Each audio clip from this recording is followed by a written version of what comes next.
लागलाय तू? आता भाऊ तुम्ही म्हणताय की तू त्याला काय बोलला, त्यांना काय बोलला, मी त्यांना आवाज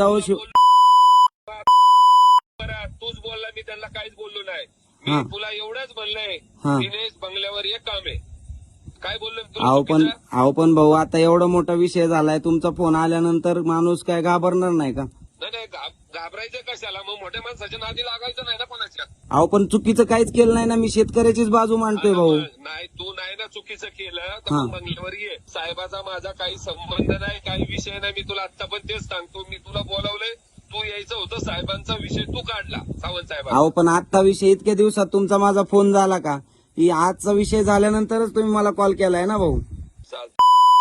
सांगतो मी उद्यापासून पुण्यात कशी करतो तू. भाऊ असं नसतंय भाऊ, आपण शेवटी नातेवाईक आहेत, लक्षात घ्या. हा. तुला सांगितलं ना, तुला ये म्हणलं तर तू लागला पुढची.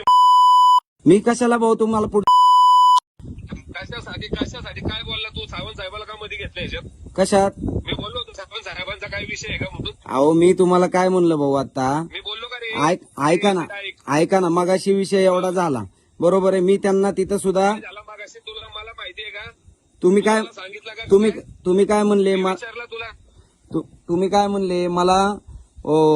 माहिती तू काय बोलला आणि काय नाही. मी काहीच बोललो नाहीये भाऊ. तू बोलला. मी तुला एवढंच म्हणलं होतं, दिनेश बंगल्यावर एक काम आहे म्हणून. शिव्या देऊन बोलताय भाऊ. काय मग आता काय मारून टाकणार आहेत का? काय उपाय अहो मारून टाकणार आहेत तर पडणार माझे. मी येतो तिथं, थांब आलो. मी त्यांना काही बोललो नाहीये, तेच उलट अंगावरती धावून येत आहेत भाऊ. आपण आता ते तुमच्याच जीवावरती असं करतायत तर कसं काय होणार भाऊ? दमदाटी शाही करतायत ते. बोल, माझ्या जीवावरती तो काय बारीक माणूस आहे का? माझ्या जीवावरती. रोकठोक महाराष्ट्राला सबस्क्राईब करा आणि बेल आयकॉनवर क्लिक करायला विसरू नका.